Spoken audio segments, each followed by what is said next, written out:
Urip iku koyok lakon, kadang guyu, kadang nangis. Nalika sing gawe urip iku luwih tenang yaiku kekancan. Aku iling jaman biyen cilikku, yen aku kekancan karo tonggo-tonggoku, aku sering dolanan, aku sering mangan bareng. Lan iku gawe uripku iso luwih anteng.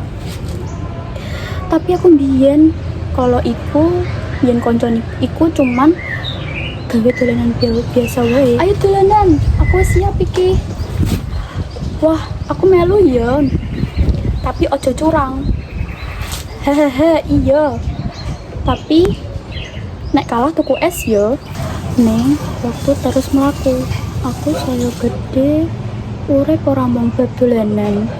Aku ketemu kasusahan, masalah, lan ora kabeh wong tetep ono. Aku ngalami waktu-waktu angel lan kanca sing biyen tansah dolen sithik demi sithik ilang. Kowe kok sakit jarang dolan? Aku butuh kowe, aku lagi ono masalah. Sepurane aku sibuk, aku ora duwe waktu. Aku ya duwe waktu dhewe. Ojo ngono to, ojo mok mikir awakmu dhewe. Waktu iku aku rumangsa dhewean. Aku mikir, apa pancen kanca wong bakal ono nalika seneng, nalika yen kene susah bakal ditinggal. Ning ing waktu sing paling sangat ono kanca sejati kang teko ing uripku. Kowe piye? Aku krungu kabar yen kowe lagi susah. Cerita to ora apa-apa nek aku.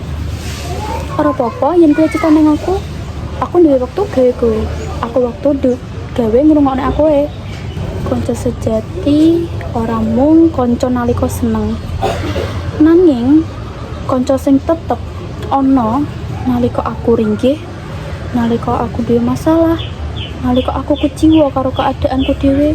Mesti enek kanca kuwi. Wong sing ora mung krungu, nanging bener-bener ngrungokake masalahku, bener-bener ngrungokake keadaanku, ngerteni keadaanku. Sing ora mung ngrasakake nanging gelem bantu, gelem ngekeki saran gawe uripku, gelem apa-apa gawe aku. Mula yen kowe duweni kanca sejati, jogonen. Sebabe kanca sejati kuwi langka. Yen ketemu kudu dirumat, dihargai selayake menungso. Bakal wah enteng yen kita ora dhewean. Kanca sejati ora mung ngancani, nanging uga nyengkuyung lan ndukung dheweke kita. Dadi aja mung golek kanca sing kanggo seneng-seneng, nanging golek kanca sing bisa dadi kanca sak lawase, sing iso ngancani kene sing kesusahan.